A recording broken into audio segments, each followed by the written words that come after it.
Finally guys, yun na yung kukunin namin, yung malaki. Ayan.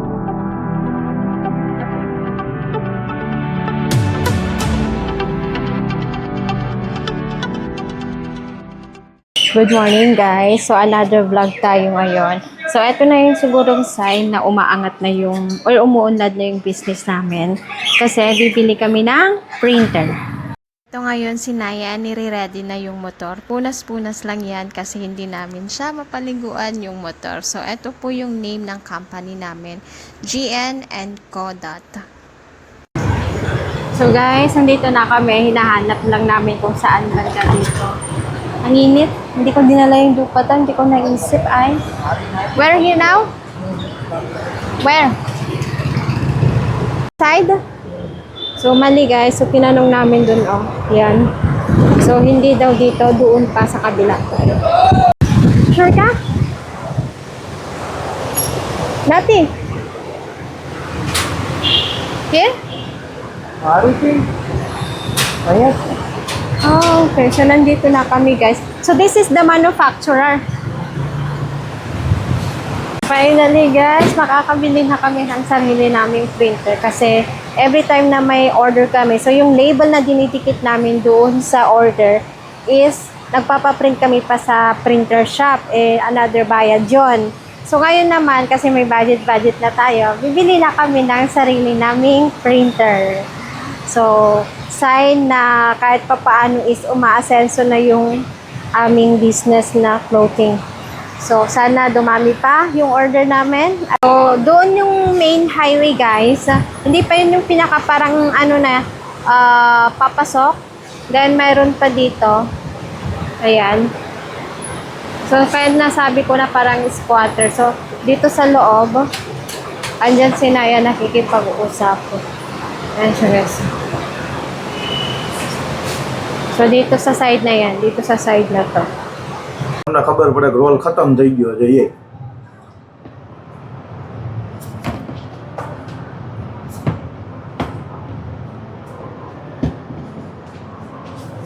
Finally guys, yun na yung kukunin namin, yung malaki. Ayan, together with this, yan yung kasama niya. Then, may kasama rin siyang roll. ત્રણ role It's costly ba or cheaper? label roll Ha, it's 160 here 160. Then how about the other shop? near our house it's Ah. 200 200. Then how about the printer? printer it's their own brand So, like, it's cheaper also than others? Okay, so guys, pauwi na kami sa... So, yan na yung nabili namin. The printer. Then, may kasama na siyang rolls. So, mas mura daw yung rolls kaysa doon sa mga shop na binibilhan nila. So, itatry natin ngayong araw kung gumagana ba siya or hindi. Update ko kayo. So guys, dahil super init ngayon dito sa Surat. So, eto yung signal guys. Ayan no. So, every signal meron siyang parang ganyan daw. Parang shield. Parang silungan ng mga motorista. Dahil sobrang init talaga. Lalo na ngayon, wala pa akong dalang dupata. So, dito rin kami bumibili minsan ng prutas. Starbucks na yan. We don't have. Or later, are you in hurry? Guys, tignan nyo yung kiluhan talaga nila. So, dito lang ako sa India nakakakita ng ganito. So, eto. So, may mga bakal sila. So, yan yung nakadepend. Yun nila dinepende yung kilo. Ito. So, bumibili kami ngayon ng watermelon. Kaso doon sa truck, ang mahal times 2 yung price. Then, dito ang mura lang. Pucho!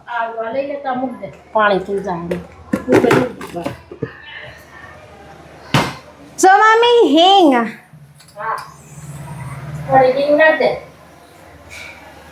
Ano? Next? Biju? Yellow powder. Yellow powder. Lasan, Mami, nati? Kanda, nati? So, tinuturuan ako ngayon ni Mami magluto ng sunam, Mami? Tindora. Tindora, ito oh. Tindora, tapos sili. Tinuturuan niya ako magluto. Ana, dish, nam. Namche. Sora, matcha.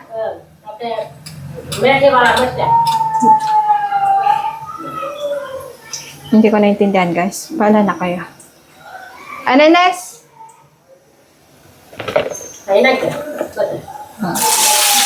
Halo-halo lang natin siya.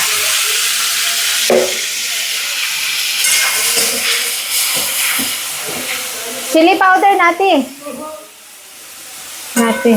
Okay. So, ito lang guys, ah. Ayan. Pati banwaran niya. Ha? Meat mo na pa ng wala powder. Beti. Ha, pachi. Me too, ane, jira powder. Ilani, beti powder. Ay, methi powder. Haha. Ayan, guys. Nagkakaintindihan naman kami. Pero, ayun lang. So, kakarating lang namin. Then, si Mami is nag-aayos na siya ng gulay. Ayan siya, oh. Mami. So, inaayos niya yung mga gulay sa ref. So, tinutulungan ko na lang siya magluto kasi anong oras na. Kasi sabi ko ako ang magluluto. Eh, anong oras na, oh? Alas 12 na. So, siya ang nag-prepare ng lahat. So, ako lang magluluto. Ganito yung banding naming dalawa. Siya ang mag-prepare, ako ang magluluto. Buti na lang walang chapati. Magra-rice lang kami. Khichdi. So, andito na si Doc Nayan. Naka-print na siya gamit tong bagong printer. So, how is it? It's good? So, ayan po yung aming business. Ito ang aming business. Ito ang pinagkakaabalahan niya buong maghapon. Then, mga bandang 5 o'clock, nagbabasa na siya. Doon yung books niya, oh. So, ito guys, oh. Saan? Beti. Amete. Beti na powder. Mito nati pa. Hataw mito nagda. Hala. Mito nagda. Bas. Hindi na kitli. Hindi siya makli. Bas. Ganun lang guys. Nagkakaintindihan na kami. Katla minutes, mami. Oh. Only mix. High five? Nay. Nay. Ito yung na.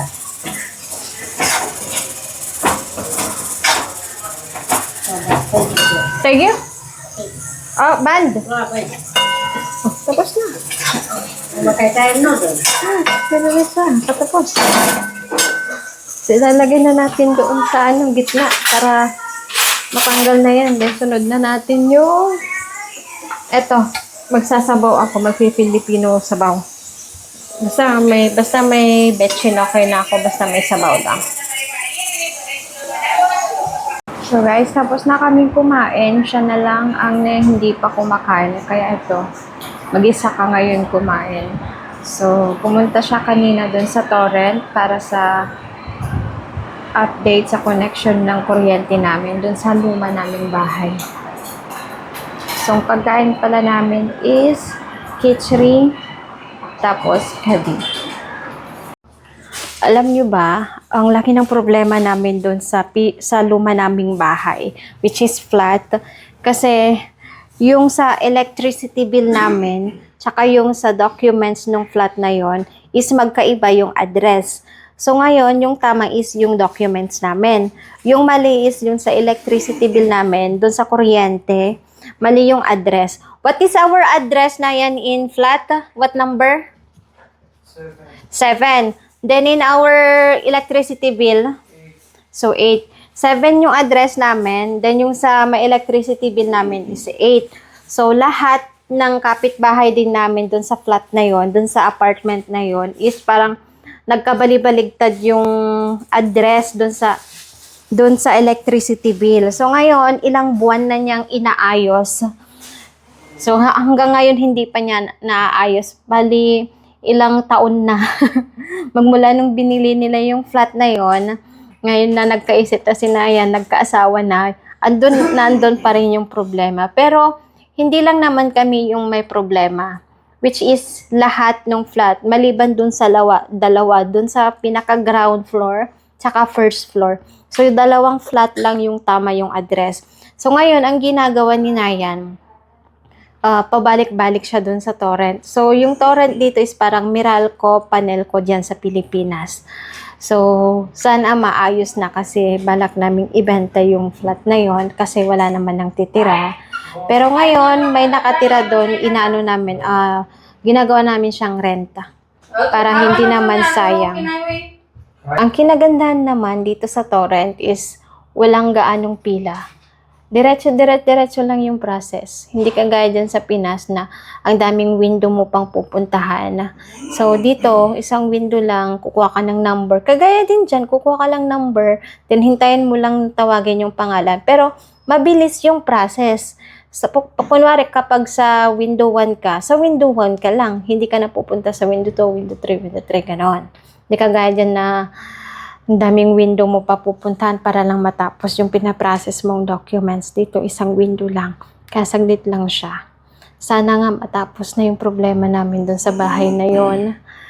Ay, daming problema guys. Tignan nyo naman kung gaano kasipag ko. What else you will do? Sleep. So, matutulog na muna kami, saglit lang. Then, back to work ulit. Ayun, nire-ready na niya yung babasahin niya mamaya. Then, ayun yung printer, guys. Nilagay na lang namin sa gilid muna. Kasi, mag-ayusin namin to. Update ko kayo kung ano ang magiging itsura.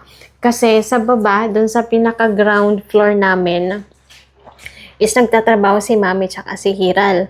So, kapag umunlad to, di ba? Talagang umunlad. Kapag kaya na niya i-maintain yung aming expenses. So, dito na lang kami mag-focus. So, ngayon is 3 yung pinagkakaabalahan, which is yung tahian, tapos ito, tapos yung kay Hardik. So, yung kay Hardik naman medyo okay naman na. About travel agency naman yan. So, we are company. Then, eto naman yung pinagkakaabalahan niya. Online selling sa Mishu, Flipkart, then meron din Mintra, then meron din sa Amazon. So, yun yung pinagkakaabalahan niya ngayon. So, sa buong maghapon, ang ginagawa niya ito. Then, pagkatapos ng mga nakarest na siya, magbabasa na siya, preparing for his exam. So, tignan natin kung ano ang magiging setup nitong kwarto namin sa mga sunod na buwan. Baka tatanggalin yung sa baba. Then, doon na lang sa baba magtatrabaho. Good. Sala, let's sleep na. Alam nyo ba, may nakaka-visit dito sa may online. Yung mag-order sila, tapos i-return nila, marirefund yung buo, kami ang mawawalan. So, ang nangyayari, ibabalik nila ng kalahati na lang. Or ginupitan. So, eto ngayon sinayan, chine-check niya kung meron na namang return na binalik na hindi kompleto or hindi buo. Nakaka-visit kami ang nagbabayad. So, yung parcel kasi pag kinancel nila, ang mangyayari, kami ang magbabayad ng delivery charge back and forth. So, kawalan namin yon. Tapos kawalan din namin kapag kinuha yung kalahati or hindi binigay na buo or hindi binalik na buo yung parcel. Di ba? Sasama ng maugali nila. Sana makarma kayo. Gaya na lang to guys, malalaman namin sa weight pa lang kasi 3 meters, then super gaan. So, bubuksan namin, then kay service center kung ano ang mangyayari dito. Baka ma-refund niya or basta tignan natin. Bago pala kami matulog, may sasabihin ako. So, yung budget namin is 20,000. Mami said to me, 20,000 is your budget to buy the printer. And then we bought 6,000 only. So, where's the other money you give me?